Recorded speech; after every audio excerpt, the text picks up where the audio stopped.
नमस्ते दोस्तों, मेरा नाम सूरज है और स्वागत है आप सभी का बाजार शेयर्स इस यूट्यूब चैनल पे। तो आज हम लोग बात करने वाले हैं आईपीओ के बारे में। तो ये आईपीओ होता क्या है? तो इसे एक उदाहरण के साथ में हम समझने की कोशिश करेंगे। मान लेते हैं कि आप दो दोस्त लोग हैं और आपको एक कंपनी ओपन करना है, 10 करोड़ की कंपनी ओपन करना है। तो अगर आप लोगों के पास में अपने खुद के 10 करोड़ रुपए है, तो आप खुद की कंपनी ओपन भी कर सकते हैं और उसे प्राइवेट लिमिटेड करके रजिस्टर्ड भी कर सकते हैं। लेकिन इसी जगह पर अगर आपके पास में 10 करोड़ रुपए नहीं है, तो ये 10 करोड़ रुपए आप बैंक से भी ले सकते हैं और फिर एक कंपनी को शुरू करके उसे प्राइवेट लिमिटेड करके रजिस्टर्ड भी कर सकते हैं। लेकिन बैंक से पैसे लेते हैं तो बैंक को पैसे वापस लौटाना पड़ता है इंटरेस्ट के साथ में। लेकिन कुछ लोग होते हैं जो बैंक से पैसा तो लेते हैं लेकिन लौटाते नहीं है। लेकिन क्या कोई ऐसा लीगली कोई रास्ता है जिसमें हमें पैसे तो मिले बट उसे लौटाने की हमें जरूरत ना पड़े? बिल्कुल है।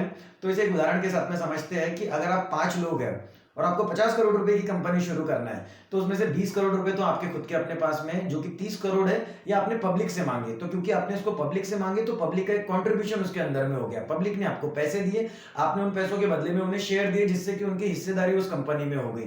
अब आगे चल के जब भी आपकी कंपनी की वैल्यूएशन बढ़ती है या आपके शेयर्स की प्राइस बढ़ती है, तो इन्वेस्टर को भी फायदा होता है, क्योंकि उन्होंने आपकी कंपनी में इन्वेस्ट किया था, निवेश किया था, तो निवेश के बदले में उनको रिटर्न्स मिले। और आपकी कंपनी में जब आप शुरू कर रहे थे तो आपके पास में 20 करोड़ रुपए थे और आप 5 लोग थे और आपको 30 करोड़ की जरूरत होती, तो ये 30 करोड़ रुपए आपने पब्लिक से लिए, तो आपकी कंपनी शुरू होगी और इसे ही कहा जाता है पब्लिक लिमिटेड कंपनी।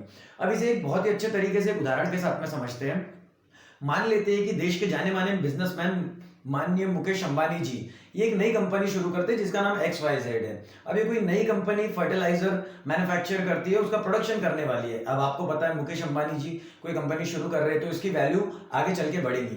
अब वैसे तो मुकेश अंबानी जी ने आईपीओ जो निकाला है, इनिशियल पब्लिक ऑफर, इसके थ्रू जो फेस वैल्यू होती है वो 10 रुपए होती है। लेकिन अगर आपको उनके आईपीओ में इन्वेस्ट करना है तो उन्हें आपको 100 शेयर्स कम से कम खरीदने पड़ेंगे, जिसकी प्राइस भी आपको 20 से 25 रुपए देना पड़ेगा। भले उसकी फेस वैल्यू 10 रुपए है, लेकिन मुकेश अंबानी जी ने 20 से 25 रुपए उसका डिमांड किया हुआ है। जब भी कोई कंपनी अपना आईपीओ लिस्ट करती है और अपना आईपीओ मार्केट में लेके आती है पैसा रेस करने के लिए, तो उस समय में कंपनी और बैंक मिल करके उसकी एक वैल्यूएशन तय करते हैं और उस पर्टिकुलर वैल्यूएशन पे मार्केट में आईपीओ को लिस्ट करते हैं। तो XYZ कंपनी का शेयर अगर आपको खरीदना है, अगर आप उसमें निवेश करना चाहते हैं, तो आपको कम से कम 100 शेयर्स खरीदने पड़ेंगे 20 से 25 रुपए के प्राइस बैंड पे। अब ये प्राइस बैंड क्या होता है और कौन सी प्राइस पर आपको आईपीओ मिलेगा? तो जनरली होता क्या है कि मुकेश अंबानी जी ने जो आईपीओ निकाला है, अब उसकी फेस वैल्यू तो 10 रुपए है, लेकिन वो डिमांड कर रहे हैं 20 से लेके 25 रुपए और मिनिमम आपको उसके लिए 100 शेयर्स खरीदना पड़ेगा। अब आईपीओ में कभी भी निवेश करते वक्त आपको एक या दो शेयर्स नहीं मिलते,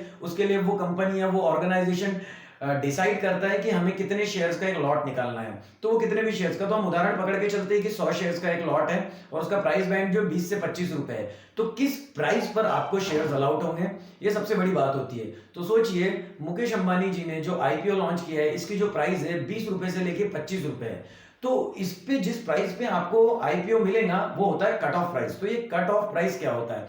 तो सोचिए 20 से लेके 25 रुपए पर जब भी ये लोग इस आईपीओ को सब्सक्राइब करेंगे, इस आईपीओ के लिए निवेश करेंगे, तो अगर अमाउंट कुछ भी हो बट जिस भी अमाउंट पे सबसे ज्यादा डिमांड आएगी, उस कट ऑफ प्राइस से आपको आईपीओ मिलना शुरू हो जाएगा।